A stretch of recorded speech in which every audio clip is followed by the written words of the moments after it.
Aladdin की कहानी भाग 10।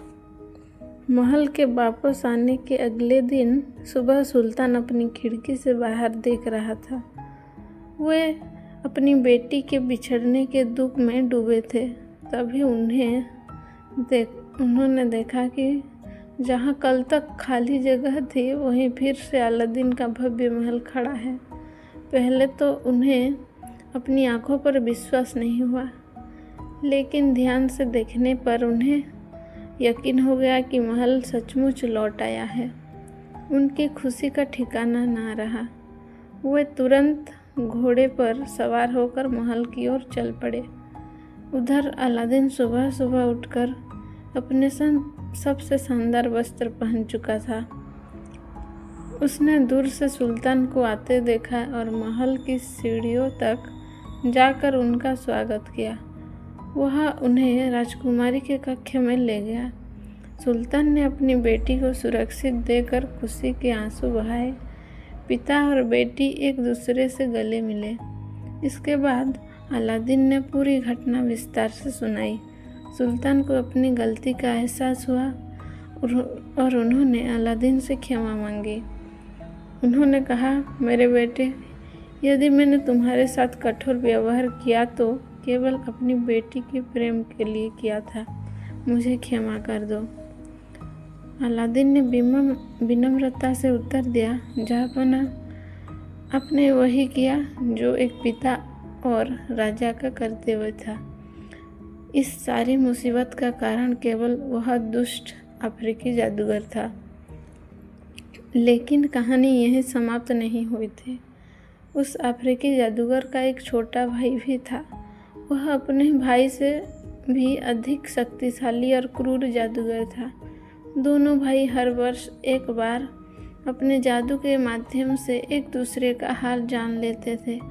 इस बार जब उसे अपने भाई का कोई संदेश नहीं मिला तो उसने जादू से पता लगा लिया कि उसका भाई मर चुका है और उसे जहर देकर मारने वाला कोई साधारण परिवार में जन्मा व्यक्ति है, जो अब चीन की राजकुमारी का पति बन चुका है।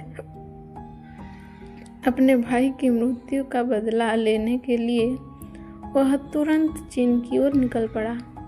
लंबी और कठिन यात्रा के बाद वह राजधानी पहुंचा और एक सराय में ठहरा।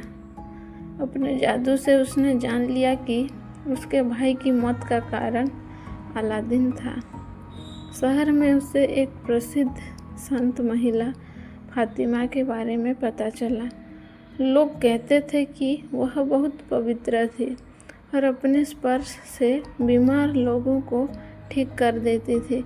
जादूगर ने सोचा कि यदि वह उनका रूप धारण कर ले तो आसानी से महल में प्रवेश कर सकता है।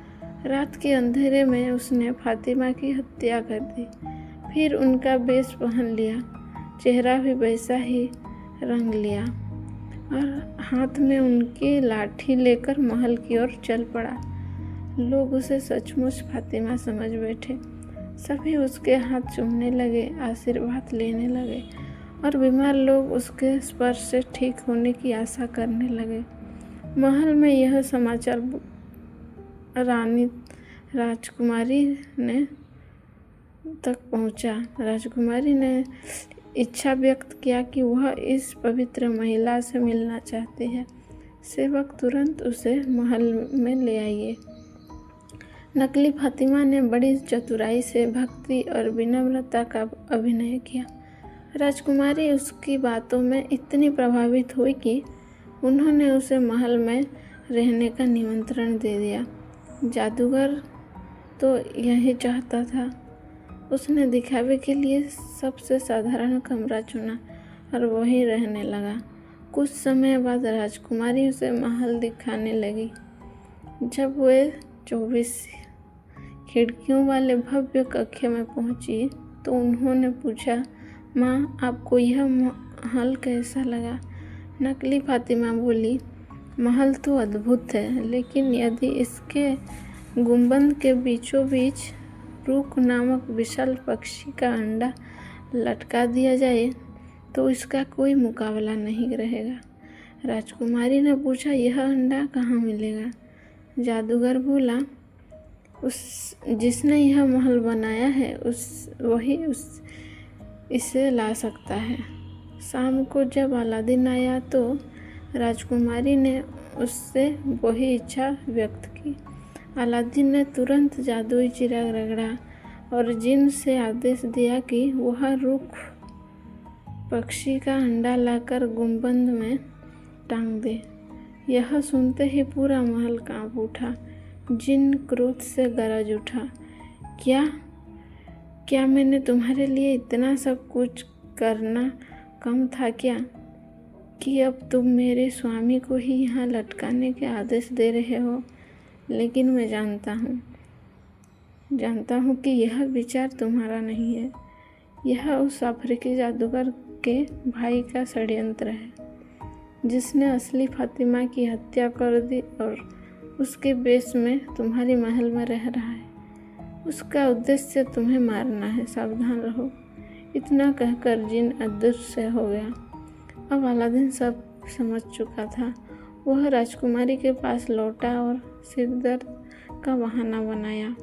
राजकुमारी ने तुरंत फातिमा को बुलावा भेजा। नकली फातिमा जैसे ही इलाज करने के बहाने पास आई, उसके वस्त्रों के भीतर छिपा खंजर अलादीन की नज़र में आ गया।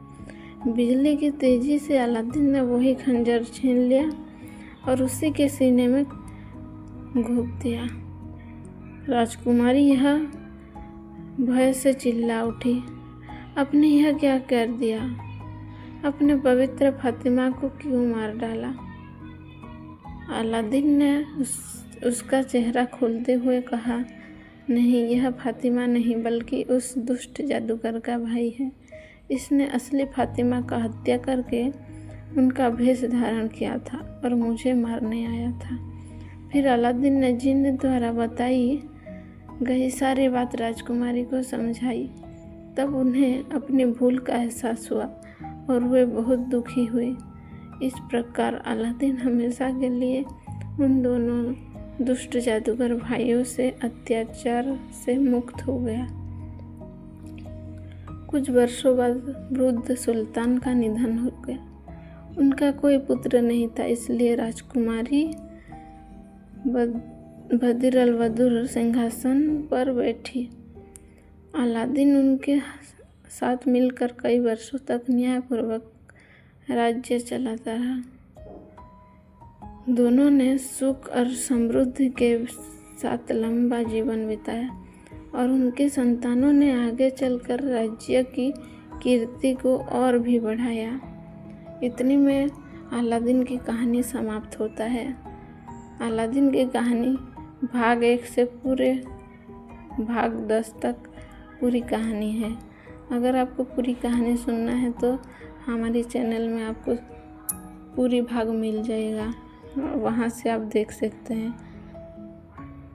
धन्यवाद।